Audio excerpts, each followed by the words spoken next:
পঞ্চম শ্রেণীর গণিত। তো দেখো প্রিয় শিক্ষার্থীরা, আজকে আমরা সমাধান করব পৃষ্ঠা নাম্বার হচ্ছে এই যে 26, তারপরে সমাধান করব পৃষ্ঠা নাম্বার 27।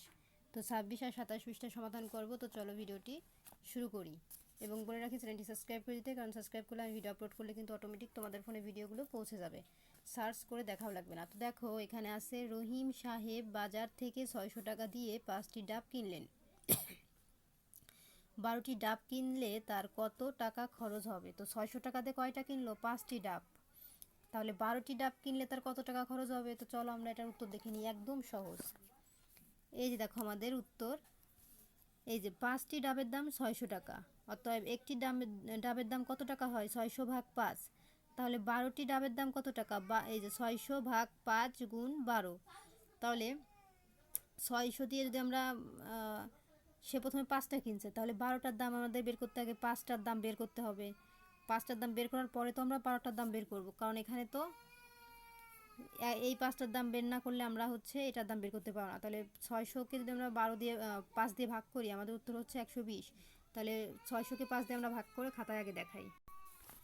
তো এই যে দেখো 5 ভাগ হচ্ছে 600, কীভাবে 120 হলো আমি তোমাদের দেখাই। তো দেখো এই 5 6-এর মধ্যে কয়বার যায়? একবার যায়। 5 অক্ষে 5, আর এখানে 0 এখানে 0, 5 থেকে 6 1 হয়, তাহলে কত হলো? 100। তাহলে এখন আমরা এই 5 10-এর মধ্যে কয়বার যায়? 5 অক্ষে 5, 5 দুগুণী 10, 2বার যায়। এই দেখো 0, 1 একে মিলে গেলে 0, বাই 0 বসে না, তাই আমরা এখানে নামাবো না। এখন কি করবো আমরা বলো তো? এই দুইটার মধ্যে থেকে এখানেও 0 হয়, তো এখান থেকে একটা 0 আমরা এখানে বসাই দিব। তাহলে কত হলো? 120। ঠিক আছে, তাহলে বুঝলো তো 120 কীভাবে ভাগ করে হলো। এখন 120 হওয়ার পরে আমরা এই 12কে এখানে নামাই নিয়ে আসবো, গুণ 12। এখন 120কে যদি আমরা 12 দিয়ে গুণ করি, আমাদের হয় হচ্ছে 1440 টাকা। তাহলে 12টি ডাবের দাম কত হয়? 1440 টাকা। তো 120 গুণ 12। তো আমি গুণ করে তোমাদের দেখাই, তাহলে তোমরা বুঝবে। 1000, এই যে 120 গুণ হচ্ছে 12, 2 0 0, 2 দুগুণী 4, 2 অক্ষে 2, 1 ঘর কাটা, 1 0 0, 2 অক্ষে 2, 1 অক্ষে 1। তাহলে কত হইলো? দেখো 2 আর 1 3, এই যে দেখো 2 আর 2 4, আর 1 আছে 1, তাহলে কত হলো? 1440। তার উত্তর মিলল তো? এই যে আমাদের উত্তর, এই যে 1440 টাকা, আমাদের কিন্তু উত্তর মিলে গেল। ঠিক আছে, তো এই ছিল সমাধান। তো দেখো প্রিয় শিক্ষার্থীরা, আমাদের একের উত্তর কমপ্লিট। এখন 2 নম্বরে যাব। রাইসা 64 টাকা দিয়ে 8টি কলম কিনলো। 24টি কলম কেনার জন্য তার কত টাকা খরচ লাগবে? তো 64 টাকা দিয়ে সে 8টি কিনলো, তো 24টি কিনতে তার কত টাকা খরচ হবে? তো চলো আমরা এর উত্তরটি বের করে দেখি। তো এর উত্তরটি আমাদের এই যে এর মধ্যে লিখতে বলেছে, বইয়ে, কোনো খাতায় না। তাহলে আমরা এর মধ্যেই লিখে দেখাই যে একটি কলমের মূল্য। তো একটি কলমের মূল্য, এই যে দেখো এখানে লিখবো আমরা 64, 6 4 64। যেহেতু সে 64 টাকা দিয়ে কিনেছে, তাহলে 64 ভাগ হবে কত? সে 8টি কিনেছে, তাহলে 64 ভাগ 8। তাহলে 8 দিয়ে যদি আমরা 64কে গুণ করি, তাহলে 8 8 64। এই যে 8 8 64 মিলে যাচ্ছে কিন্তু ভাগ। তারপরে দেখো এখন 24টি মূল্যের দাম কত? 24টি কলমের মূল্যের দাম কত? তাহলে 24টির জন্য আমরা কত দিব? 8 গুণ 24, 8 গুণ 24 দেবো। ঠিক আছে, তাহলে আমাদের মেন উত্তরটি বেরোয় আসবে, কারণ 8টি তো কিনেছে সে 64 টাকা দিয়ে, তাহলে 8-এর সাথে আমরা 24 গুণ দিলে আমাদের বেরোয় যাবে যে 24টার দাম কত। তাহলে এখন আমরা গুণ করে কত হবে? এখানে দেখো 4 8, এই যে প্রথমে 4 দিয়ে যদি আমরা 8কে গুণ করি, 4 8 32, 32-এ কত হবে? 2, হাতে আমাদের কত? 3।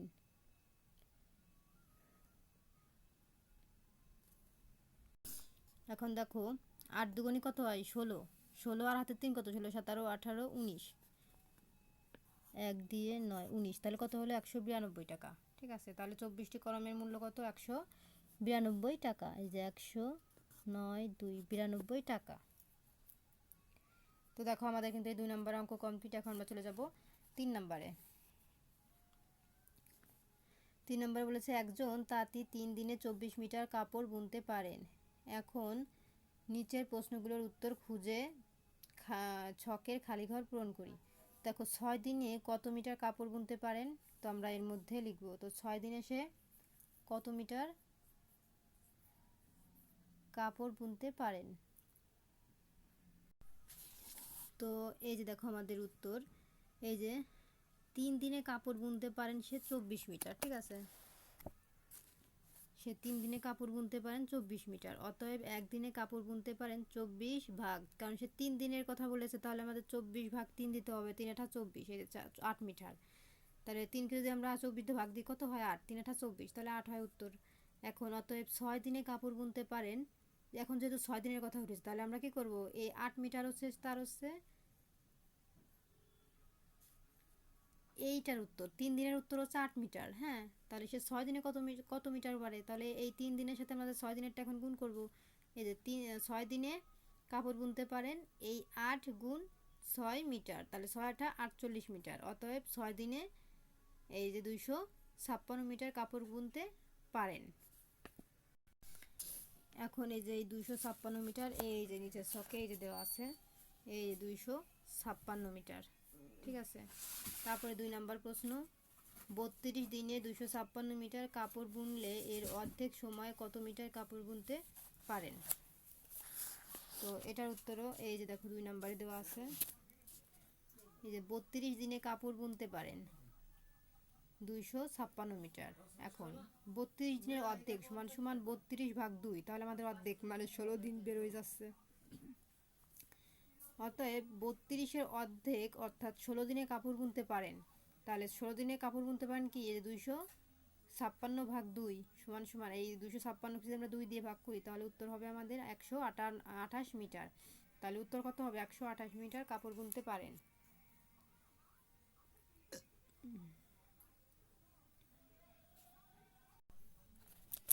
তারপর দেখো আমাদের 3 নাম্বার প্রশ্নে কি বলেছে, যে 20 দিনে 160 মিটার কাপড় বুনলে 5 দিনে কত মিটার কাপড় বুনবেন? 20 দিনে সে 160 মিটার কাপড় বুনে, তাহলে 5 দিনে কত বুনবেন? এই যে দেখো আমাদের 3 নাম্বারের উত্তর, এই যে 20 দিনে কাপড় বুনতে পারেন 160 মিটার, অতএব একদিনে কাপড় বুনতে পারেন 160 ভাগ হচ্ছে 20, ঠিক আছে। তো 160-এর সাথে যদি আমরা 20কে ভাগ দিই, তাহলে উত্তর আমাদের হবে 8 মিটার, ঠিক আছে। অতএব 5 দিনে কাপড় বুনতে পারেন, এই যে 8 গুণ 5, এই যে 8 আমাদের বেরোইছে, ওইটার সাথে আমরা কি করব? 5 দিনের এখন বের করব, তাহলে 5 দিব গুণ, তাহলে কত হচ্ছে? 5 আঠা 40 মিটার, তাহলে উত্তর কত হবে? 40 মিটার, ঠিক আছে। তো দেখো আমাদের কিন্তু এটার উত্তর কমপ্লিট। তো দেখো আমাদের এটার উত্তর কমপ্লিট 3 নাম্বার। এখন আমরা চলে যাব পরবর্তীতে। তো দেখো এখানে আমাদের আর কিছু নেই, এখানে দিন দেওয়া আছে 32 দিন পর্যন্ত, আর এখানে মিটার দেওয়া আছে 24, সমস্ত কিছু দেওয়া আছে, ঠিক আছে। তো দেখো তোমরা খালি ঘরটায় যে এরকমভাবে পূরণ করবে, এখানে যেরকম দেওয়া আছে এরকমভাবে আমি তোমাদের পূরণ করে দেখাই। তো এখানে প্রথমে একদিনে এসে কত করে? এই যে 8 মিটার, তাহলে তোমরা বইয়ে কত লিখবা? প্রথমে একদিনে সে 8 মিটার কাপড় বোনে, তারপরে সে, এই যে আমি ভালো করে তোমাদের দেখাই,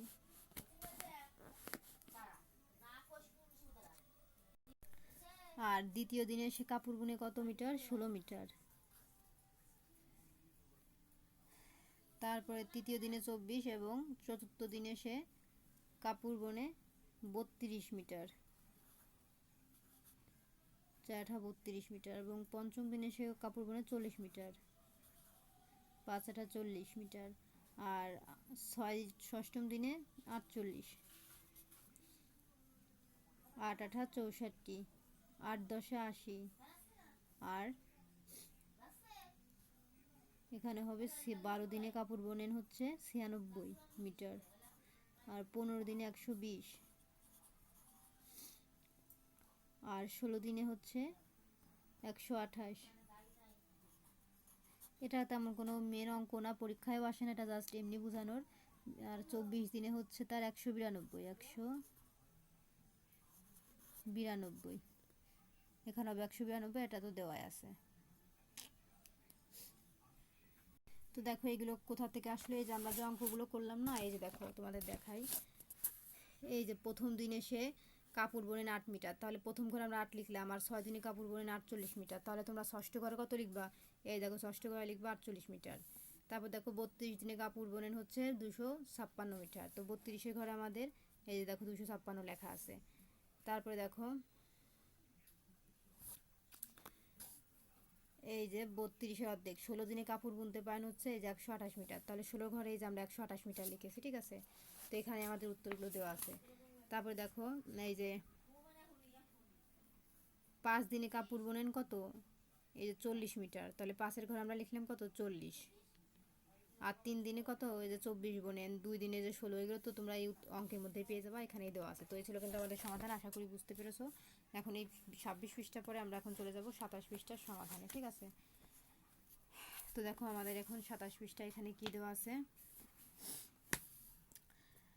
এখানে বলেছে একটি কুয়া খুঁড়তে 8 জন ব্যক্তি 2 দিন সময় লাগে, তাহলে 2 জন ব্যক্তির ওই কুয়া খুঁড়তে কত দিন সময় লাগবে। এই যে একটি কুয়া খুঁড়তে 8 জন ব্যক্তি 2 দিন, অতএব কুয়া খুঁড়তে একজন ব্যক্তির সময় লাগে 8 গুণ 2 দিন। অতএব কুয়া খুঁড়তে 2 জন ব্যক্তির লাগে 8 গুণ 2 ভাগ ড্যাশ দিন।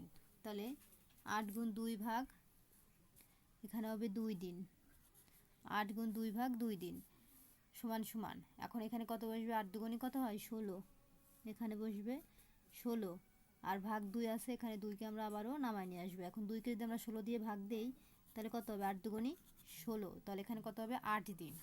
তার উত্তরটি তোমরা আশা করি বুঝেছো। এখন দেখো আমাদের 5 নম্বরে কি বলা আছে। রফিকদের বাড়িতে যে পরিমাণ চাল রয়েছে তা দিয়ে তাদের পরিবারের 6 জনের 24 দিন চলে। যদি তাদের পরিবারে আরও সদস্য সংখ্যা 3 জন হয় তাহলে ওই পরিমাণ চাল দিয়ে তাদের কতদিন চলবে। যে 6 সমাধান। তো এখানে দেখো সমাধানে আমাদের বলা আছে যে 6 জনের চলে 24 দিন, ঠিক আছে। অতএব একজনের চলবে ড্যাশ গুণ ড্যাশ দিন, তাহলে কত হবে 24 গুণ 6 দিন, এটা কিন্তু 24 হবে, ঠিক আছে। 24 গুণ 6 দিন, 3 জনের চলবে, এই যে 3 জনের চলবে 24 গুণ 6 ভাগ 3, কারণ 3 জন, তাহলে এখানে 3 হবে ভাগ 3 দিন। আর 6, এই 6 আছে 6, আর 24 জনের চলবে 24 গুণ 6 ভাগ 3 দিন।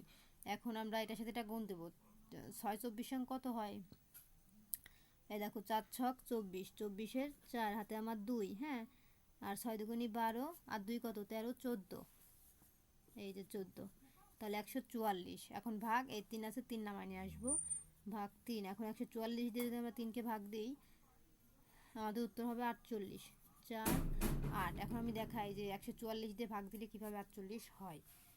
তো এই যে দেখো 144 ভাগ হচ্ছে 3, এই দেখো 3 ভাগ হচ্ছে 144, 3 4 12, 4 2। এখন দেখো এখানে হবে 3 8 24, এই দেখো 48 কীভাবে হয়ে গেল, ঠিক আছে। তাহলে আমাদের এই যে উত্তর 48 দিন।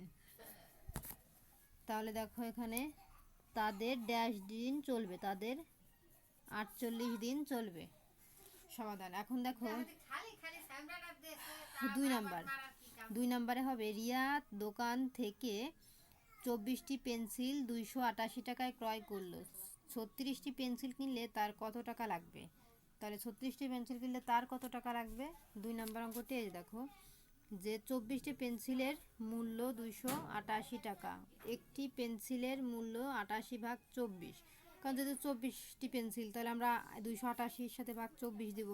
তো 288-র সাথে যদি আমরা 24 দিয়ে ভাগ করি, তো তারপরে দেখো এরকম 36টি পেন্সিল কিনলে তার কত টাকা লাগবে। তাহলে আমরা লিখবো 36টি পেন্সিলের মূল্য, এখন এই 288 ভাগ 24 গুণ এই যে 36টি, তাহলে গুণ হবে 36 টাকা। এখন আমরা কি করব, এই 288-র সাথে 24কে ভাগ দিব, তাহলে 288-র সাথে 24কে ভাগ দিয়ে আমাদের উত্তর হবে 12। সেই 12-র সাথে আবার কী করবো, এই 36কে গুণ দেব। তো আমি তোমাদের এখন গুণ করে ভাগ করে দেখাই যে 288-র সাথে ভাগ 24 করলে কীভাবে উত্তর 12 হয়। তো এই যে দেখো 288, তো দেখো ভাগ দিলে কত হবে, 24 অক্ষে 24, 24 দুগুণি 28। এখন দেখো এখানে হয়, এখানে হবে 8, তাহলে আমরা কি লিখব, আমরা এখন 24 দুগুণী 48 হবে, ঠিক আছে। 24 ভাগ 288, তো আমরা এখন 24 অক্ষে 24, 8 নামা নিয়ে আসবো, এখানে 4 হবে, 2 2 মিলে 0, 22 শূন্য বসে না। এখন 48, 24 দুগুণী দেখো এখন আমাদের 48 হচ্ছে, এই যে 24 দুগুণী 48, তাহলে কত হলো 12। তো দেখো এই যে দেখো আমাদের উত্তর কিভাবে 12 আসলো, এই যে তাহলে 288 সাথে যদি 24কে ভাগ দিই উত্তর হবে 12। এখন 12-র সাথে আমরা এই 36কে কী করবো, গুণ দিলে আমাদের মেন উত্তর বেরোয় যাবে। এখন 12-র সাথে যদি 36কে আমরা গুণ দিই উত্তর হবে 432। এখন আমি এটাও গুণ করে দেখাবো তোমাদের, এই যে 36 গুণ হচ্ছে 12, 6 দুগুণী 12, 2 হাতে আমার 1, 3 দুগুণী 6, হাতের 1 7, 1 ঘর কাটা, 6 অক্ষে 6, 3 অক্ষে 3, 2 7 8 9 10 11 12 13, 13 3 হাতে আমার 1 3 আর হাতের 1 4, তো 432 টাকা। এই দেখো আমাদের 432 টাকা কিন্তু উত্তর মিলে গেল। তো অতএব 36টি পেন্সিলের দাম, 36টি পেন্সিলে কিনলে তার 432 টাকা লাগবে। তো দেখো আমাদের কিন্তু এই 2 নাম্বার কমপ্লিট। এখন চলে যাব 6 নাম্বারে। তো 6 নাম্বারে বলেছে 2000 টাকা বিনিয়োগে মুনাফা হয় 200 টাকা, 500 টাকা মুনাফার জন্য কত টাকা বিনিয়োগ করতে হবে। তো চলো আমরা এটার উত্তর এখন দেখি। তো এটার উত্তর আমাদের কি করতে হবে, এই দেখো এর মধ্যে লিখতে বলেছে। তো চলো আমরা এর মধ্যে লিখি। তো 1 টাকা মুনাফা হয়, তো 1 টাকা মুনাফা হয় এই যে এই 2000 টাকায়, তাহলে 2000 এর মধ্যে আমরা লিখব 2 দিয়ে 3টা শূন্য। এখন ভাগ ড্যাশ টাকা বিনিয়োগ, ভাগ হবে কত 200, এই যে 200 টাকা বিনিয়োগ, তাহলে এখানে লিখবো আমরা 200। এখন 500 টাকা মুনাফা হয়, তো 500 টাকা মুনাফা হয়, আমরা এইটা আগে এখানে নামাবো, তারপরে মেন উত্তর লিখবো এই যে 2000, তারপরে এই যে এখানে আমাদের 200 আছে, এই 200কে আমরা নামায় নিয়ে আসবো, আনার পরে এখন এই 500 এখন আমরা এইখানে লিখবো, গুণ দিয়ে এই যে 500 এখানে লিখবো টাকা বিনিয়োগ। এখন আমরা কি করব, এই 2000-এর সাথে 200কে ভাগ দিব, ভাগ দিয়ে যেটা হয় সেই উত্তরটা আমরা এর মধ্যে লিখব। তো এইটার সাথে এইটা আমাদের ভাগ দিলে কত হয়, চলো আমরা দেখে নিই। এই যে দেখো আমরা এখন ভাগ করে দেখি, এই যে 200 ভাগ হচ্ছে 2000, তো আমাদের কত হয় আমরা এখন দেখি। এই যে